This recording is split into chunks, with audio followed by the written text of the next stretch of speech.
Salam şagirdlər, mən Allahverdiyeva Nərmin müəllimə. Bu videoda mən sizin üçün 7-ci sinif yeni biologiya dərsliyinin 1-ci hissəsində olan bitkilərdə çoxalma bölməsinin izahını paylaşacağam. Bu videoda biz sizin üçün çiçəyin quruluşu, tozlanma və ikiqat maylamadan danışacağıq. Biz dedik ki, bitkilərdə çoxalma prosesi baş verir. Ümumiyyətlə, bütün canlıların əsas xüsusiyyətlərindən biri çoxalmanın olmasıdır və çoxalma nəslini davam etdirmək funksiyasını yerinə yetirir. Əgər çoxalma olmasa, həmin bitkinin və yaxud da heyvanın hər hansı bir canlının nəsli kəsilər və bir daha bu bitkidən və yaxud da bu canlıdan bir daha olmaz. Ona görə də çoxalmanın olması vacib olan xüsusiyyətlərdən biridir. Və biz bilirik ki, bitkilərdə vegetativ orqanlar var və generativ orqanlar var. Vegetativ orqanlar kök, gövdə, yarpaqdır ki, bunlar bitkinin həyati funksiyalarını yerinə yetirirlər. Yəni, qidalanmasını, tənəffüsünü, yaşaması üçün lazım olan nə xüsusiyyətlər varsa, onları yerinə yetirirlər. Generativ orqanlar isə bitkinin çoxalmasına yerinə yetirirlər. Çiçək, meyvə, toxum isə bitkinin generativ orqanlarıdır. Və bitkilər müxtəlif formalarda çoxalırlar, cinsi yolla və yaxud da qeyri-cinsi yolla çoxalırlar. Və bunun üçün də onlarda müəyyən uyğunlaşmalar vardır ki, bunlardan da danışacağıq. Çiçək və onun quruluşu, biz dedik ki, çiçək bitkinin generativ orqanlarındandır. Çiçəkli bitkilər öz həyatının müəyyən dövründə bir dəfə də olsun çiçək açırlar. Əgər bu çiçəkli bitkidirsə, bir dəfə də olsun çiçək açır ömrü boyu və yaxud da ki, hər il çiçək açan bitkilər var və çiçəklər bitkilərin üzərində ya qrup halında yerləşirlər, ya da tək də yerləşirlər. Əgər iri çiçəklərə malikdirlərsə, məsələn, baxın, belə iri çiçəklərə malikdirsə, onda tək yerləşir. Amma xırda çiçəklərə malikdirsə, bu zaman qruplar halında yerləşirlər. Çünki qruplar halında yerləşməyin müəyyən bir xüsusiyyəti vardır ki, o tozlanmanı həyata keçirmək üçün əhəmiyyətlidir. Yəni, biri var ki, balaca çiçəkləri olsun, həşəratlar onları görməsin. Əgər həşəratlar da tozlanan bir bitkidirsə, həşəratları özünə cəlb etmək üçün çiçək qrupları əmələ gətirir. Əgər həşərat da tozlanan bitki deyilsə, onun üçün o qədər də əhəmiyyətli deyil çiçək qrupu əmələ gətirmək. Baxın, burada topluqanı çiçək qrupu göstərib, demək, topluqa çiçək qrupu əmələ gətirən bitkidir. Sərhəbi çiçək qrupu göstərib, demək, sərhəb çiçək qrupu əmələ gətirən bitkidir. Amma burada qeyd olunur ki, ərik və lalə kimi bitkilərinin çiçəkləri zoğun üzərində tək yerləşirlər və əksər çiçəkli bitkilərdə adətən çiçəklər kiçikdir və qrup halında yerləşirlər. Amma elə bitkilər də var ki, onların çiçəkləri çox iridir və onlar tək yerləşməyə kifayətdir. Məsələn, rafleziya kimi bitkilərdə çiçəklər çox iridir və bir dənə çiçək çox böyük əhatə edir bitkini. Sonra çiçəyin quruluşundan danışacağıq. Çiçək deyirik ki, kasacıq, tac, erkəkçi və dişicikdən ibarətdir. Bunların hamısı eyni bir bitkinin üzərində, eyni bir çiçəyin üzərində mütləq olmalıdır deyə bilmirik. Və əgər ola bilər ki, hər hansısa bir bitkinin üzərində ya erkəkçi olsun, ya dişicik olsun və yaxud da ki, ola bilər ki, ləçəkləri olmasın, kasa yarpaqları olmasın, müxtəlif formalarda ola bilər. Yəni, əgər ya erkəkçi, ya dişicik varsa, deməli, bu bir cinsdə çiçəkdir. Əgər eyni bir bitkinin üzərində, eyni çiçəkdə həm erkəkçi, həm dişicik, baxın, məsələn, tutaq ki, bu bir dənə çiçəkdir. Burada həm erkəkçik var, həm dişicik var. Deməli, bu nədir? İki cinsli. Əgər eyni bir bitkinin üzərində müxtəlif çiçəklərdə, birində erkəkçik, birində dişicik varsa, bu bir cinsli, bir evlidir. Əgər tutaq ki, eyni bir bitkidir, amma bir çiçəyində dişicik var, başqa bir bitkinin, yəni, məsələn, tutaq ki, bir bitki, eyni bitkinin növüdür, amma başqa bitkilərdədir də. Yəni, dişi bitkilər var, erkək bitkilər var. Bir bitkinin üzərində sadəcə erkək çiçəklər və baxın, ancaq dişi çiçəklərdir. Burada isə ancaq erkək çiçəklər varsa, erkək çiçəklər. Deməli, bu nədir? İki evli. Yəni, evləri ayrıdır. Biri ayrı evlidir, biri ayrı evlidir. Bu da belə. Sonra, məsələn, kasa yarpaqları olmaya bilər, tacı olmaya bilər. Buna əsasən də müəyyənləşdirir ki, çiçək hansı hissələrdən ibarətdir. Deyirik, çiçək kasa yarpağı, tac, erkəkçi və dişicikdən ibarətdir. Bu hissələr xaricdən daxilə doğru yerləşərək dairə əmələ gətirirlər. Sonra, burada, baxın, ağıcıq göstərilib. Ağıcığın funksiyası nədir? Ağıcıq səthi kəli götürdü. Bu, ona görə bu cür quruluşdadır ki, tozcuqları tozcuqlar ora daxil olduğu zaman erkək bitkinin tozcuqları dişi bitkinin ağcıqlarına daxil olduğu zaman orada ilişib qala bilsinlər. Yəni onu tutmaq funksiyasını yerinə yetirir. Eyni zamanda şəkərli, yapışqanlı maddə də ifraz edir ki, o tozcuqlar bir də uçub getməsinlər başqa yerlərə. Sonra burada sütuncuq var. Baxın bu bitkinin sütuncuğudur. Sütuncuq funksiyası nədən ibarətdir? Sütuncuq nazik və uzun olur. Bütün bitkilərdə çiçəklərində sütuncuq var demirik, amma əksər bitkilərin çiçəklərində sütuncuq var. Yəni sütuncuq olmaya da bilər. Və bu da dişiciyin ağcığını daşıyır və tozcuq borusunu, tozcuq borusu belə deyək də düzəlməkdə olan tozcuq borusunu yumurtalığa yönəldir. Ona da danışacağıq. Və yumurtalıq çiçəkdə olur və çiçəkdə bir ədəd yumurtalıq olur. Amma bu çiçəyin yumurtalığı bir neçə yuvaldan ibarət ola bilər. Burada da göstərilib çiçəyin yumurtalığı və bir neçə yumurtacıqdan ibarət ola bilər. Əgər çiçəkdə yumurtalığın sayı meyvənin sayına bərabərdir. Əgər 5 dənə çiçək varsa, hərəsində bir dənə yumurtalıq var, deməli burada 5 dənə meyvə əmələ gələcək. Amma yumurtacığın sayı toxumun sayına bərabərdir. Tutaq ki, bir çiçəkdə 5 dənə deməli bir dənə yumurtalıq var, o yumurtalığın içərisində də yumurtacıq var. Və o yumurtacığın sayını içsənsə, o qədər toxum əmələ gələcək. 5 toxum varsa, deməli bu 5 toxumlu bir bitkidir. 1 toxum varsa, deməli 1 toxumlu bitkidir. Məsələn, ərik 1 toxumlu bitkidir. Məsələn, alma çox toxumlu bitkidir. Demək ki, ərikdə bir dənə yumurtacıq var, yumurtalığında, amma almada bir dənə yumurtalığında bir neçə dənə yumurtacıq var deyil. Və yumurtalığın içərisində yumurtacıq yerləşir dedik və o da cinsi hüceyrə, yumurta hüceyrə bu imeni mütləq şəkildə yumurtacığın içərisində inkişaf edir. Ciqat müəllimanı danışanda indi bundan danışacağıq. Sonra çiçəyin tacı var ki, tac ləçəklərdir. Baxın, bunlar birləşib ləçəklərdir. Birləşib tac əmələ gətirir və tac həşəratları cəlb etmək funksiyasını yerinə yetirir.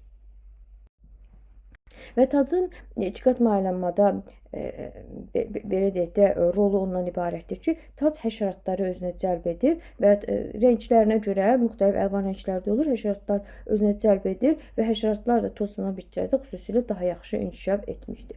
Əgər bir bitkidə həm erkəkcik, həm dişicik, həm kasa yarpağı, həm tac varsa, yəni bu ikiqat çiçək yanlıqlı bitki adlanır. Yəni həm ikiqat çiçək yanlığı xüsusən də kasa yarpağı ilə tacın, yəni ləçəklərin olmasına görədir. Əgər bu ya kasa yarpağı və yaxud da ki, ya ləçəyi hər hansı biri yoxdursa, deməli bu ikiqat çiçək yanlıqlı çiçək adlanmır, sadə çiçək yanlıqlı çiçək adlanır. Sonra tozluqlar. Tozluqlar iki paylı olub, daxilindəki tozluq hissələrində tozcuqlar yerləşir və yetişmiş tozcuqlar erkək cinsi hüceyrələr əmələ gətirir. Yəni, deməli, dişi cinsi hüceyrələr yumurtalıqda əmələ gəldi, erkək cinsi hüceyrələr isə tozluqda əmələ gəldi. Yəni, tozcuq kisəsinin içərisində olan tozluqlarda erkək cinsi hüceyrələr əmələ gəlir. Və erkəkciklər erkək sapı və tozluqlardan ibarətdir. Burada da erkək sapı göstərilib və erkək sapı tozluqların yayılmasını belə deyək də, əhəmiyyətli dərəcədə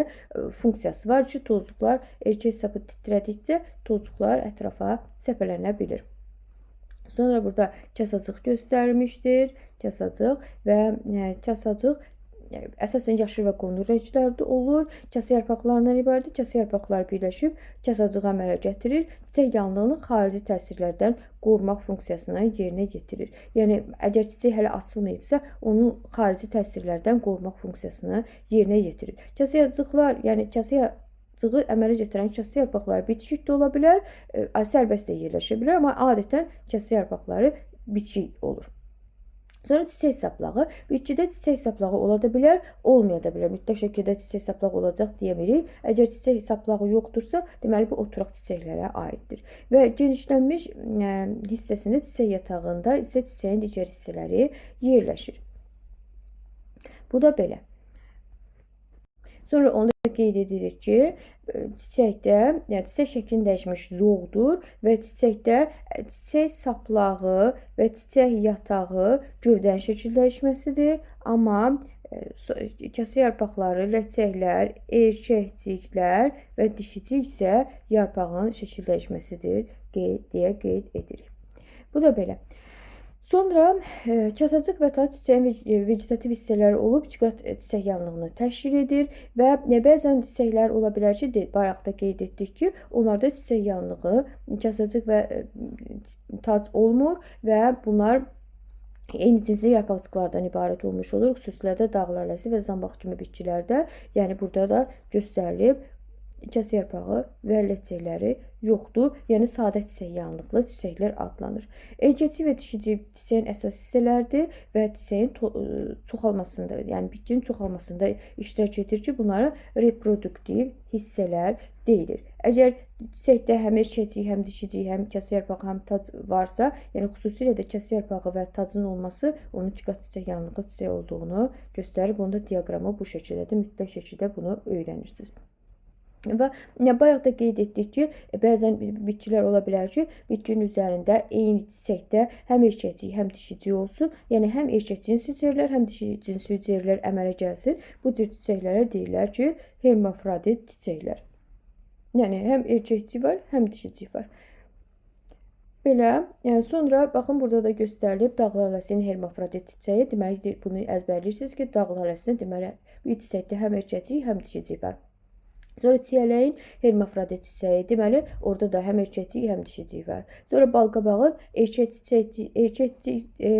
çiçəyi başqadır, dişi çiçəyi başqadır. Deməli bu hermafrodit çiçək hesab olunmur. Sonra tozlamadan danışaq. Dedik ki, bitkinin çoxalması üçün önəmli xüsusiyyətlərdən biri və tozlamanın olmasıdır. Əvvəlcə bitkilərdə tozlama olur, sonra bu tozlama nəticəsində tozcuqlar dişicik ağcığına daxil olur, oradan gəlir yumurtalığa daxil olur və orada yumurtacıqda yumurtalığın içərisində mayalama prosesi baş verir. Yəni əvvəlcə tozlanma, sonra mayalama baş verir. Və tozlanmanın bir sıra formaları var. Buna deyirik öz-özünə tozlanma və çarpaz tozlanma. Əgər eyni bir bitkidə, eyni çiçəkdə və yaxud da ki, eyni bir bitkinin müxtəlif çiçəklərində tozlama baş verə bilərsə, yəni bir bitkinin deməli tozcuğu eyni bir bitkinin dişiciyin ağcığına düşərsə, bu öz-özünə tozlamadır. Və yaxud da ki, əvvəllər biz köhnə kitablar əsasən bunları çarpaz tozlama hesab edirdik, amma təzə kitablarda artıq bu da öz-özünə tozlanma adlanır. Eyni bir bitkinin müxtəlif çiçəklərində, birində erkəkcik var, birində dişicik var və yaxud da ki, ola bilər ki, eyni bir bitkidə həm dişicik var, həm erkəkcik var, amma çarpaz, yəni başqa bitki ilə də çarpaz tozlanır və yaxud da ki, özü ilə də çarpaz tozlanır.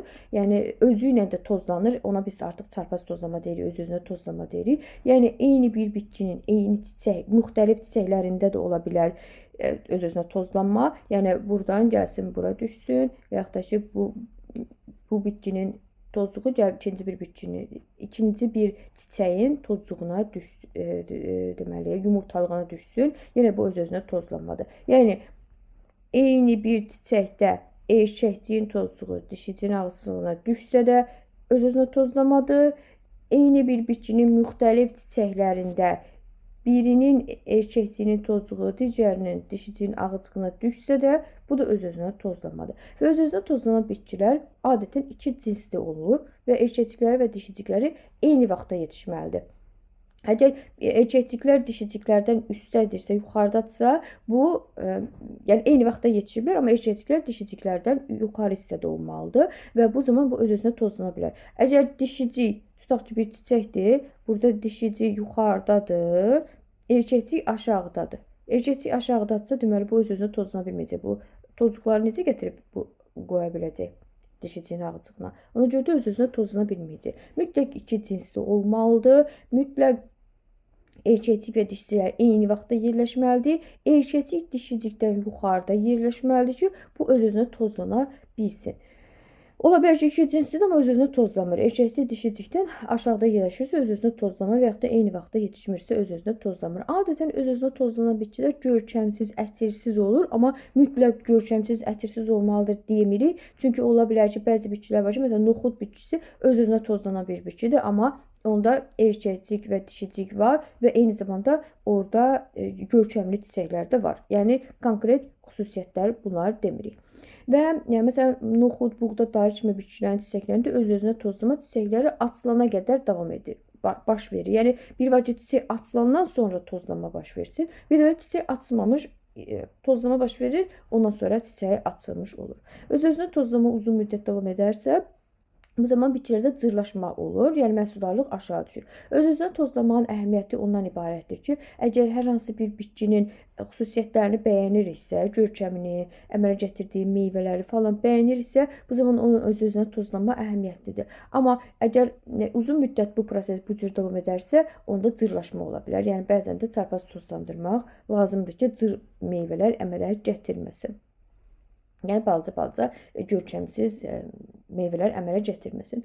Çarpaz tozlama şəkildə görsəndiyi kimi bir bitkinin dişicinin ağacığına başqa bir bitkinin erkəkcinin tozcuğu gəlib düşə bilir ki, buna da çarpaz tozlama deyirik və bu tozlama təbiətdə çox geniş yayılmışdır. Erkəkçi və dişi çiçəkli bitki, bütün bitkilər çarpaz tozlana bilir və bu bitkilərin çiçəklərində yalnız erkəkçi və ya dişici olduğuna görə öz-özünə tozlama baş verə bilmir. Baxın, burada birində dişici var, digərində erkəkçi var. Bu istəsə də öz-özünə tozlama mümkün deyil. Və çarpaz tozlanan bir sıra iki cinsli bitkilərdə isə erkəkçi və dişici müxtəlif vaxtlarda yetişir ki, bu da onların çarpaz tozlanması üçün belə deyək, yol açır ki, yəni o ancaq çarpaz tozlamalıdır. Çünki erkəkçi, dişici müxtəlif vaxtlarda yetişdiyinə görə.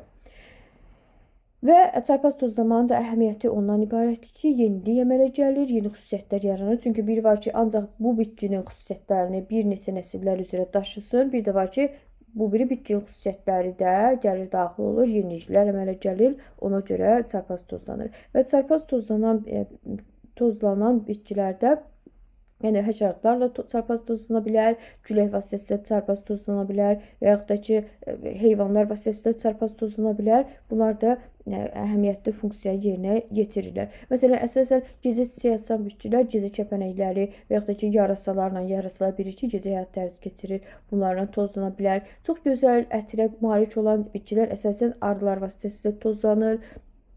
Sonra çiçək görkəmi yaxşı olan, nektarı olan, amma çox da iyi olmayan, iyiyə malik olmayan bitkilər əsasən deməli quşlar vasitəsilə tozlanır. Çünki quşlarda iyi bilmə xüsusiyyəti zəif inkişaf edib.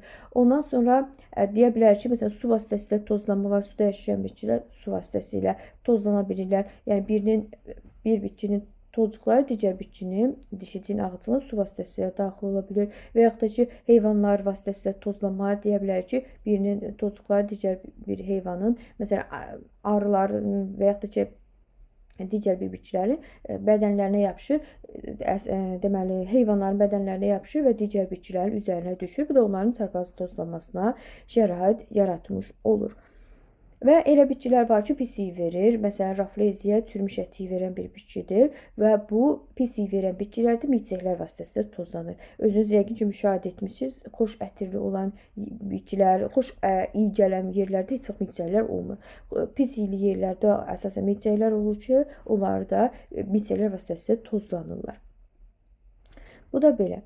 Və tozlanma üçün uyğunlaşmalar var. Əgər tutaq ki, həşəratlar vasitəsilə tozlanan bir bitkidirsə, görkəmli olmalı. Ya görkəmli olmalıdır, nektarı olmalıdır və yaxud da ki, tozcuqları çox bol tozcuq olmalıdır. Bəzi bitkilərin nektarı var, həşərat nektara görə gəlir. Bəzi bitkilərin çoxlu tozcuqları var, həşərat tozcuqlarla qidalanır deyə tozcuğa görə gəlir, ondan çarpaz tozlanır.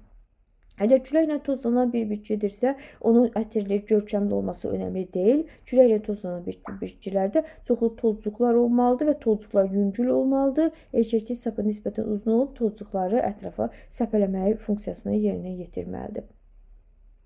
Və bəzi bitkilər var ki, su vasitəsilə də çoxalır və yağış yağdıqda, yəni su vasitəsilə tozcuqlarını ətrafa yaya bilir. Yəni yağış yağdıqda erkəkçiyin tozcuqları yuyulub gedib dişicinin ağacığına düşə bilir. Bu da belə, bu da oldu tozlanma. Burada da dişiciyin və erkəkciyin hissələrinə mütləq fikir verirsiniz və bir də onu qeyd edək ki, burada qeyd olunub ki, çovdar, qağdalı, palıd, fındıq, qoz kimi bitkilər əsasən külək vasitəsilə tozlanırlar. Bunları da əzbərləyirsiniz. Sonra keçdik çiçəkli bitkilərdə cinsiyyətli çoxalma, mayalama prosesinə. Biz dedik ki, bitkinin İkiqat mayalaması üçün mütləq şəkildə birinci tozlama olmalıdır, sonra mayalama olmalıdır. Mayalama erkək və dişi cinsi hüceyrələrin birləşməsi prosesidir ki, bu zaman ziqot əmələ gəlir və ziqotun nüvəsi hər iki qametin irsi xüsusiyyətlərini daşıyır. Yəni ziqot ondan sonra bölünüb rüşeym əmələ gətirəcək. Rüşeym hansı hissələrdən ibarətdir? Kökçük, gövdəcik, tumurcuq, ləpə. Deməli, bitkinin ziqotu, kökçük, gövdəcik, tumurcuq, ləpəsi, ruşeymi, bunlar hamısı həm dişinin, həm erkəyin xüsusiyyətlərini daşıyır. Amma bitkinin qalan hissələri yalnız ananın xüsusiyyətlərini daşıyır. Sonra endospermdən danışacağıq ki, bilirik ki, çiçəkli bitkilərdə endosperm var. Endosperm də mayalama nəticəsində əmələ gəlir və endosperm həm dişinin, həm erkəyin xüsusiyyətlərini daşıyır. Əsasən dişi bitkinin xüsusiyyətlərini daşıyır. Az bir hissəsi isə erkək bitkinin xüsusiyyətlərini daşıyır. Qaldı digər hissələri, burada məsələn çiçək yanlığıdır, deməli meyvə yanlığıdır, toxum qabığıdır. Bunlar hamısı ananın xüsusiyyətlərini daşıyır. Yəni ananın xromosom sayı nə qədərdirsə, çiçək yanlığında, meyvə yanlığında, toxum qabığının da hamısı xromosom sayı o qədərdir. Amma ziqotun, ləpə yarpağı, kökçük, gövdəcik, tumurcuq, ləpə, bunlar hamısı ata və ananın xromosom sayının cəmi qədərdir. İkisinin cəmi qədərdir. Bu da belə. Çiçəkli bitkilərin cinsiyyəti çoxalması üçün əvvəlcə tozlama, sonra isə mayalama baş verməlidir və mayalamanın baş verməsi üçün erkəkcik tozcuqlarındakı əmələ gələn erkək cinsi hüceyrələr dişi bitkinin yumurtalığının içərisində olan yumurtacıqdakı o dişi cinsi hüceyrələrlə birləşməlidir ki, və bu zaman ikiqat mayalama prosesi baş verə bilsin. İndi ikiqat mayalama prosesi necə baş verir? Bundan danışaq. Deməli deyirik ki, bu dişi erkək bitkidir. Erkək bitkinin tozcuqudur. Tozcuqlarda görürük ki, 4 dənə, bir dənə tozcuq hüceyrəsi bölünür, 4 dənə hüceyrə əmələ gətirir. Və biz onu qeyd etməliyik ki, mütləq şəkildə əgər cinsi çoxalmazsa mütləq meyoz bölünmə baş verə bilir, meyoz bölünmə baş verir və qametlər əmələ gəlir. Ola bilər ki, qametlər meyoz bölünmə nəticəsində əmələ gəlsin və yaxud da ki, qametlər mitoz bölünmə nəticəsində əmələ gəlsin. Bitkilərdə qametlər adətən, indi örtük toxumlu bitkilərdən danışırıqsa, örtük toxumlu bitkilərdə, yəni çiçəkli bitkilərdə qametlər mitoz yolla əmələ gəlir. Amma qametə başlanğıc verən hüceyrələr isə meyoz yolla əmələ gəlir. Yəni, bir dənə tozcuq hüceyrəsi bölünür meyoz yolla. Bu zaman qametlər 4 dənə hüceyrə əmələ gəlir. 4 dənə hüceyrələr hərəsi bölünür, çoxlu hüceyrələr əmələ gətirir. Sonra bu hüceyrələr, belə deyək, bunların hərəsində eyni proseslər ayrı-ayrılıqda davam edir. Məsələn, bir dənəsi bölünür 4 yerə, bunlar mikrosporlar əmələ gətirir. Ondan sonra onların hər birindən 2 dənə nüvə inkişaf edir. Vegetativ 2 yerə, bir dənəsi 2 yerə bölünür. Onların hərəsindən vegetativ nüvə və generativ nüvə inkişaf edir ki, bunlar da tozlama prosesində, mayalama prosesində iştirak edəcək. İndi isə dişi bitkiyə baxırıq. Dişi bitkidə bir dənə hüceyrə bölünür, 2 dənə hüceyrə əmələ gətirir. Ondan sonra bir hüceyrə hissəsində bir hüceyrə bölünür, 2 hüceyrə əmələ gətirir. Və deməli biri bölündü, 2 dənə hüceyrə əmələ gətirdisə, deməli burada nə baş verdi? Mitoz bölünmə baş verdi. Bundan əvvəl isə bu bir hüceyrənə qədər olan hissədə onu qeyd eləmədim. Bir hüceyrənin əmələ gəlməsinə qədər bir dənə hüceyrə bölünmüşdü və 4 dənə hüceyrə əmələ gətirmişdi. Deməli, burada da meyoz bölünmə baş vermişdi. Sonra bunların 3-ü məhv oldu, biri qaldı. O bir dənə olan hüceyrə 2 yerə böldü mitoz yolla. Sonra bunların hər biri də bölünəcək. Baxın, bunun bir dənəsi, bir dənə mitoz keçirdi, bölündü 2 yerə. Sonra bunların hər biri ikinci bir mitoz keçirdi, əmələ gətirdi. Sonra bu da 3-cü bir mitoz keçirdi, əmələ gətirdi 4 dənə hüceyrə. Eyni proses burada da əmələ gəlir. Burada da baş verir. Bir dəfə mitoz keçirdi. Elə ki, buradan sayaq da 4-cü mitoz oldu, 2 dənəsi əmələ gəldi. Sonra 5-ci mitoz oldu, 2 dənəsi əmələ gəldi. Sonra 6-cı mitoz oldu, 2 dənəsi əmələ gəldi. Deməli, 6 dənə mitoz bölünmə burada, bir dənə mitoz bölünmə də burada. Yəni, bir toxumun əmələ gəlməsi üçün 7 dənə mitoz bölünmə baş verir. Bir dənə də meyoz bölünmə baş verir. Və burada əmələ gəldi. Rüşeym hissəsində 4-ü yuxarıda, 4'ü isə aşağıda olan hüceyrələr. Sonra bu şəkildə göstərildiyi kimi bunların 2 dənəsi gəldi, ortadan birləşdi, mərkəzi hüceyrəni əmələ gətirdi. Yəni artıq bu 2 dənəsi hər hansı biri, fərqi yoxdur hansı, ikisi gəldi, ortadan birləşdi, mərkəzi hüceyrəni əmələ gətirdi və bir dənəsi isə özünə ehtiyat edən maddəsi topladı, nisbətən iri oldu və bu da yumurta hüceyrəni əmələ gətirdi. Ondan sonra bu yumurta hüceyrəni bir dənəsi bu dedik ki, vegetativ nüvə əmələ gəlir və generativ nüvə əmələ gəlir. Generativ nüvə gəldi, bu tozluq borusuna hərəkət elədi. Birinci vegetativ nüvə, sonra generativ nüvə hərəkət edir. Generativ nüvə gəldi, bu şem hissəsinə daxil olduğu zaman 2 dənə sperm əmələ gətirdi. Bu spermindən biri gəlib yumurta hüceyrə ilə birləşir, əmələ gətirir zigot, yəni spermi üstəgəl yumurta hüceyrə əmələ gətirir zigot. Ondan sonra digəri də gəldi, bu mərkəzi hüceyrə ilə birləşdi. Deməli, mərkəzi hüceyrə üstəgəl spermi əmələ gətirdi endospermi. Əgər bu 2 xromosom sayına malik olan bir bitkidirsə, sperm oldu N, yumurta hüceyrə oldu N, deməli zigot oldu 2N. Əgər mərkəzi hüceyrə də dedi ki, 2 dənə yumurta hüceyrənin xromosom sayı qədər olan hüceyrənin birləşməsidir. Əgər yumurta hüceyrə N-dirsə, deməli mərkəzi hüceyrə oldu 2N. Spermi də N-dirsə, deməli endosperm oldu 3N. Bununla da bir toxum əmələ gəldi. Yəni bir toxumun əmələ gəlməsi üçün baş verən proseslər bunlardan ibarətdir deyirik. Və bir də onu deyirik ki, yumurtacıqda əmələ gələn hüceyrə, bir dənə hüceyrə bölündü, 4 dənə hüceyrə əmələ gətirdi, bayaq qeyd elədik və bunlar megasporlar adlanır. Erkəkliklərdə bir dənə hüceyrə bölündü, 4 dənə hüceyrə əmələ gətirdisə, bunlar da mikrosporlar adlanır. Belə. Bu qədər maylama prosesi bu şəkildə davam edir və tozluq borusu yumurtacığa adətən mikropiliyadan daxil olur. Bu da yeni kitablarda olan yeni termindir. Bunu da əzbərləmiş olun. Və bundan sonra artıq yəni 2 qat maylama prosesi baş verdi. 2 qat maylama prosesi nəticəsində bir dənə toxum əmələ gəldi. Deməli, bir toxumun əmələ gəlməsində neçə qamət iştirak edir? Spermi, üstəgəl yumurta hüceyrə. Bunlar hər biri ayrı-ayrılıqda qametdir.